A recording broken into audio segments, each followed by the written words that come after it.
Hello friends, myself Dr. Naresh Bhati, Director of WellCare Overseas Education, Bangalore. Dear my medical professionals और dear dentist, आज हमारे साथ है महाराष्ट्र पुणे से पुणे ब्रांच के डायरेक्टर मिस्टर नारायण राठौड़ जी। और नारायण राठौड़ जी पुणे से आए हैं बैंगलोर, और महाराष्ट्र में जितने भी डेंटिस्ट है जो माइग्रेशन के लिए देख रहे हैं, जो ग्रेजुएशन के बाद पोस्ट ग्रेजुएशन करना है, तो ओवरसीज में क्या ऑप्शंस उनके लिए है। तो जर्मनी की हम बात करते हैं तो नारायण जी के पास बहुत सारी क्यूरीज है उन डेंटिस्ट की, जो हम आज इस वीडियो में सॉर्ट आउट करेंगे, इसको क्लैरिफाई करेंगे, एक्सप्लेन करेंगे वन बाय वन। तो स्वागत है नारायण जी आज का हमारे इस वीडियो में, और आपसे बातें करेंगे बहुत सारी डेंटिस्ट के रिगार्डिंग पोस्ट ग्रेजुएशन।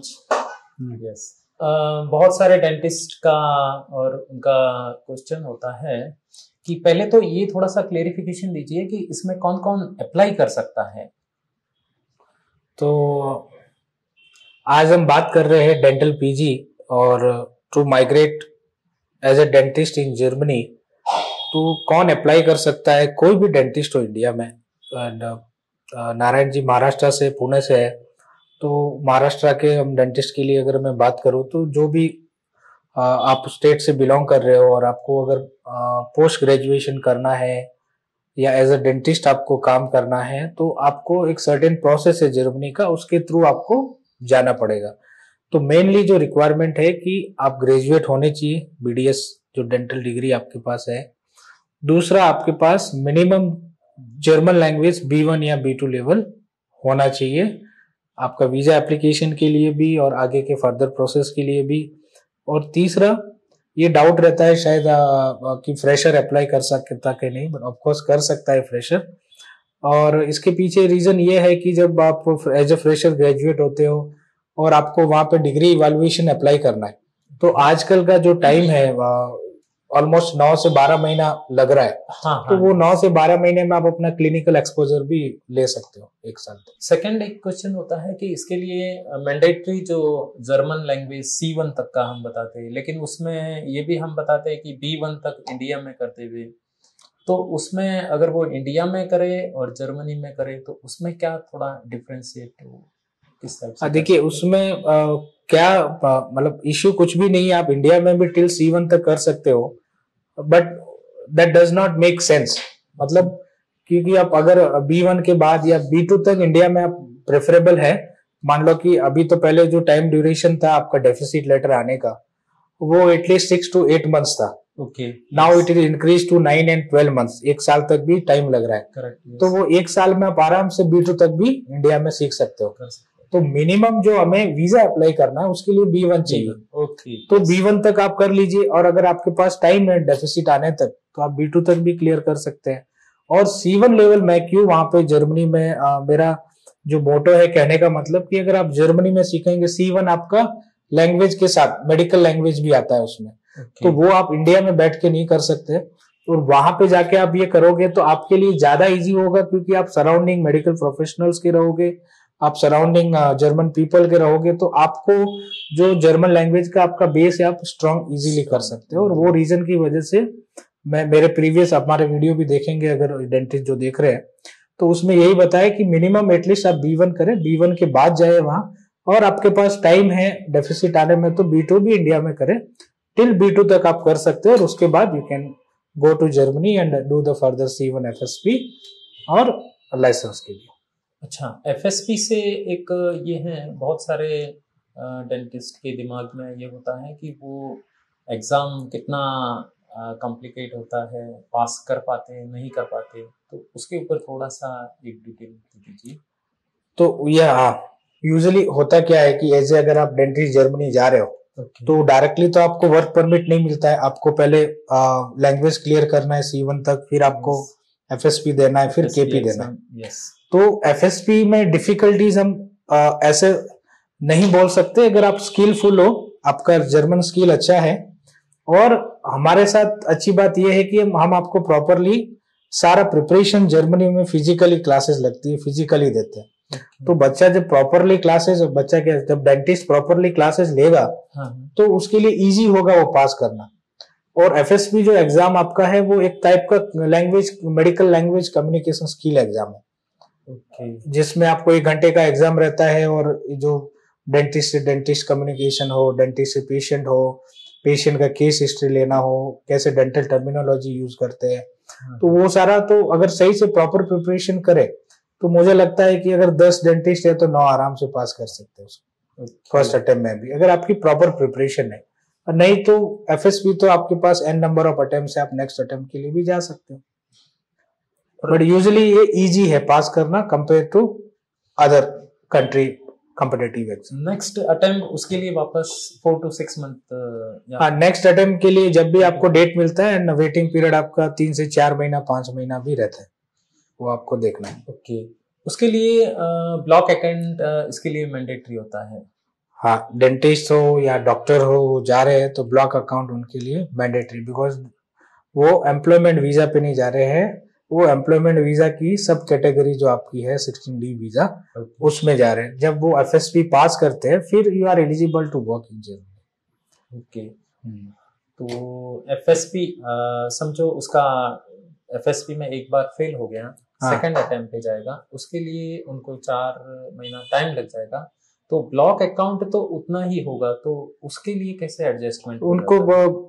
अभी जैसे मान लो B2 करके जा रहा है एक डेंटिस्ट, तो B2 करके जा रहा है तो जो एफएसपी का प्रिपरेशन है 5-6 महीने का है, तो 1 साल का उसके पास तो ब्लॉक अकाउंट है, वो 1 साल में आराम से क्लियर कर सकता है। मान लो फर्स्ट अटेम्प्ट फेल हो गया, सेकंड अटेम्प्ट भी विद इन अ ईयर उसको मिल जाएगा, वो क्लियर हो गया तो आप जॉब सर्च कर सकते हो, जॉब स्टार्ट कर सकते हो। इन केस आपका वो टाइम भी नहीं होता है तो आपको अपना अकाउंट रीबिल्ड करना पड़ेगा। अच्छा, हाँ, जो पेमेंट है आपको वहां पे रखना पड़ेगा, या आपका सोर्स दिखाना पड़ेगा कि you can survive in Germany for this particular amount.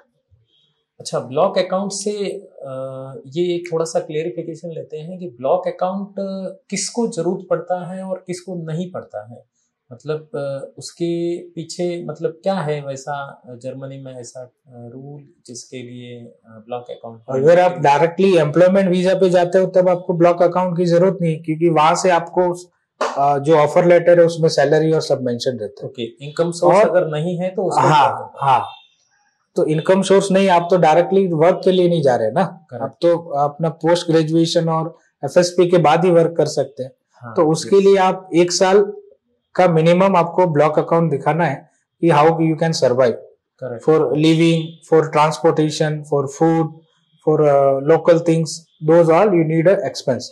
वो एक्सपेंस जर्मन गवर्नमेंट के लिए कंपलसरी है ब्लॉक अकाउंट, क्योंकि अनफॉर्चुनेटली अगर किसी डेंटिस्ट को कुछ हो जाता है तो he has that account to survive in Germany.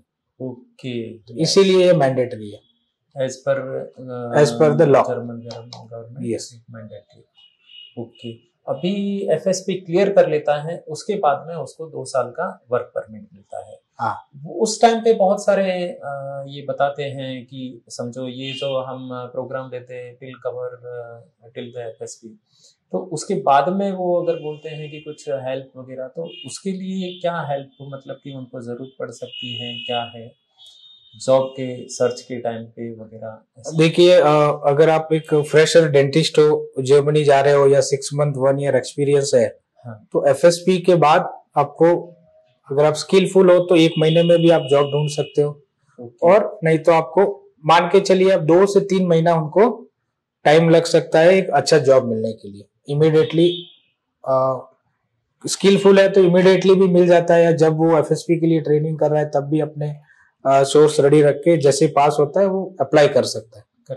But आप मान के चलिए यूजुअली 2 से 3 महीने में they can get a job and start working. Okay, ये रियलिटी है, मतलब बता रहा हूँ, ऐसा नहीं कि जैसे क्लियर हो गया इमीडिएटली जॉब रेडी है, वैसा थाली में परोसने वाला काम नहीं है। आपको स्किलफुल होना पड़ेगा, और अगर आप स्किलफुल है तो आपके लिए कोई प्रॉब्लम नहीं है जॉब लेना। ओके। अच्छा, उसके बाद में क्या है, बहुत सारे उनके मन में डाउट होता है कि जो लास्ट एग्जाम है केपी, वो पास कर पाएंगे या नहीं, क्योंकि एफएसपी में तो बहुत सारे नंबर्स ऑफ अटेम्प्ट है तो प्रॉब्लम नहीं है।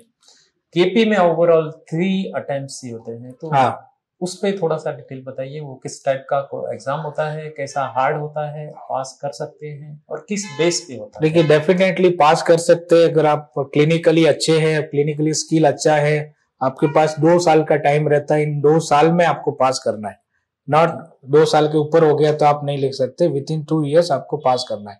Okay. 3 अटेम्प्ट आपके पास रहता है और ये 3 अटेम्प्ट एग्जाम आपका बेसिकली क्लिनिकली एग्जाम रहता है, एक प्रैक्टिकल आप इंडिया में जैसे पढ़ते हो फाइनल ईयर एग्जाम जैसे देते हैं। Correct, yes. तो वो 3 से 4 घंटे का आपका एग्जाम हो सकता है, वाइवा भी होगा, सम केस प्रेजेंटेशन भी होगा,